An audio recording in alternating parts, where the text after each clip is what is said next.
उसी लड़की का नेकलेस था। कहर पड़ने पर वो टेम्पल की तरफ भागी होगी, लेकिन बीच रास्ते में ही उसे तूफान की लपेटे में उसकी मौत हो गई। सीन कट होकर पास्ट में जाता है, जहां हम उस मॉन्क को देखते हैं जिसके बारे में वो और उसकी टीम बात कर रही होती है। मॉन्क का नाम यमन होता है, जो अपने साथी जिन के साथ तूफान से बचते हुए भाग रही होती है। वो लोग उस टेम्पल तक तो पहुंच जाते हैं, लेकिन जिन की हालत बहुत ही ज्यादा खराब हो चुकी थी। अब हमें यहाँ पर मालूम चलता है कि जिन उस लुलान शहर का बादशाह था, लेकिन अब उसकी बहुत ही ज्यादा हालत खराब होती है। वह तो मौत की कगार पर खड़ा था। वो फिर यमन से कहता है कि तुम मेरे भाई से बच कर रहना, क्योंकि वो एक अच्छा आदमी नहीं है। ये कहते ही जिन मारा जाता है और यमन उस टेम्पल के अंदर चली जाती है। वो गॉड से प्रे करती है कि प्लीज गॉड, इस शहर को फेमन यानी कि कहत लगने से बचा ले। जैसे जैसे वो प्रे करती जा रही थी, उस टेम्पल में लगे दिए अपने आप जलने लग रहे थे। फिर अचानक उस टेम्पल में लगे शीशे में से बहुत तेज रोशनी निकलती है, ऐसे जैसे कि वो एक सूरज हो। फिर वो अचानक शीशा नीचे गिर जाता है और टूट जाता है। यमन को लग रहा था कि गॉड उससे कुछ कहना चाहते हैं, लेकिन तभी वहाँ से सीन शिफ्ट होकर प्रेजेंट टाइम में आ जाता है।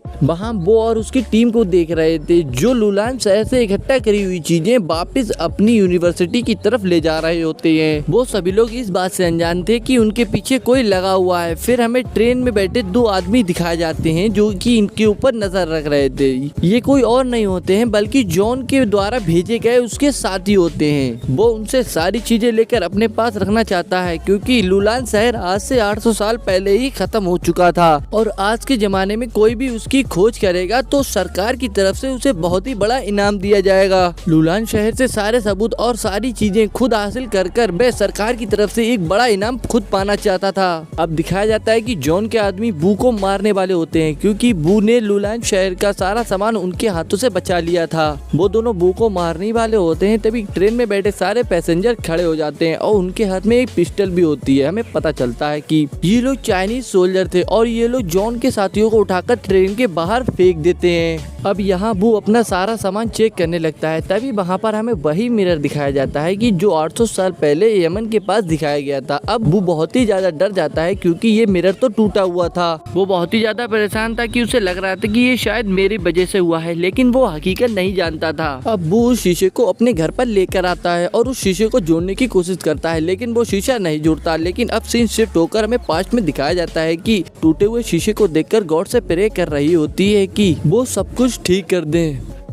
फिर हम देखते हैं कि उस शीशे में अजीब सा कुछ जादू होने लगता है और वो अपने आप ही जुड़ने लगता है। अब यहाँ प्रेजेंट टाइम में बू का शीशा भी अपने आप जुड़ने लगता है। फिर बू देखता है कि उसमें से अपने आप ही रोशनी निकल रही होती है। फिर बू को एक लड़की की भी आवाज सुनाई देती है। ये सुनकर वो बहुत ही ज्यादा चौंक जाता है और चारों तरफ देखने लगता है। लेकिन जब बू की नजर उस शीशे पे गई तो उसने यमन को देखा, यानी कि इस शीशे की मदद से वो यमन को देख पा रहा था और यमन बू को। यानी कि यहाँ पर साफ पता चलता है कि इस शीशे ने दो टाइमलाइन को जोड़ दिया था। यमन को लग रहा था कि बू एक गॉड है, इसलिए यमन उससे प्रेयर करने लग जाती है। यहाँ पर बू कुछ समझ नहीं पा रहा था कि यमन कौन है और वो कहाँ से आई है। ये सब बातें जानने के लिए बू उसके बैकग्राउंड में देखने लग जाता है। तब उसे वहाँ पर बहुत सारी तस्वीरें नजर आती हैं, जो कि इसने लुलान शहर में खुदाई करते टाइम देखी होती हैं। वो बिना कुछ ज्यादा वक्त गंवाए समझ जाता है कि इस शीशे ने दो टाइमलाइन जोड़ दी है। अब बू 800 साल पहले लुलान शहर में देख पा रहा है। बू यमन को बताता है कि वो कोई भगवान नहीं है, वो तो सिर्फ फ्यूचर से उससे बात कर पा रहा है, क्योंकि इस शीशे ने उनकी टाइमलाइन को जोड़ दिया है। बू कहता है क्या तुम अपने पीछे की सारी चीजें मुझे दिखा सकती हो, और यमन ऐसा करने लगती है। फिर इसके बाद बू यमन से बहुत सारे सवालों के जवाब पूछने लगता है और यमन उसे सभी सवालों के जवाब बताने लगती है।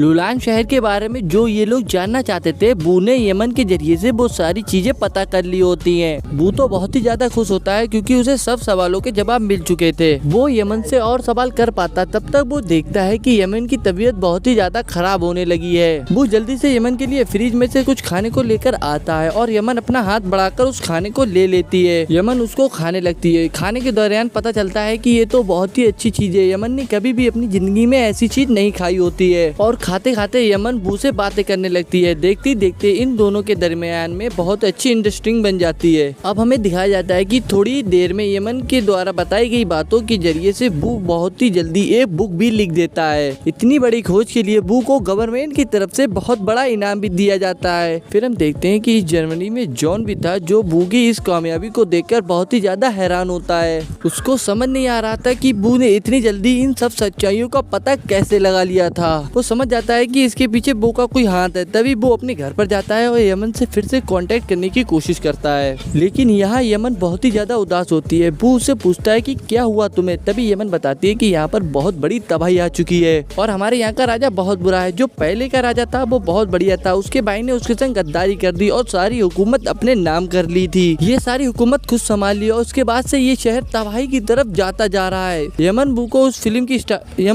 स्पेसशिप के बारे में बताती है, जो कि फिल्म की स्टार्टिंग में हमें दिखाई गई थी। यमन बू को बताती है कि उड़ने वाली चीज से भगवान हमारे यहाँ आए हैं और हमारे यहाँ का राजा और उन्हें मारना चाहता है। वो समझ जाता है कि वो जरूर एलियन होंगे जो कि अपनी स्पेसशिप से नीचे आए होंगे, लेकिन उनका बुरा राजा उन एलियन को मार रहा होगा। वो और ये दोनों बातें कर रहे होते हैं, तभी बू की साथी बाहर विंडो से खड़े होकर इनकी सारी बातें सुन लेती है। वो लड़की भी अंदर आने को होती है, लेकिन उससे पहले जॉन के आदमी आकर उसे किडनैप कर लेते हैं और जॉन को उसी के जरिए से बू का राज पता चल जाता है कि कैसे उसने लुलान शहर पर इतनी जल्दी बुक लिख डाली थी। और जॉन तो अपने दो साथियों को बू के घर पे भेजता है उस शीशे को चुराने के लिए। अब यहाँ हम देखते हैं कि बू अपने पास उस शीशे को रखकर सो रहा होता है। बू इस शीशे को अपने से दूर नहीं जाने देता, क्योंकि अब वो यमन से प्यार करने लगा था। यमन को देखे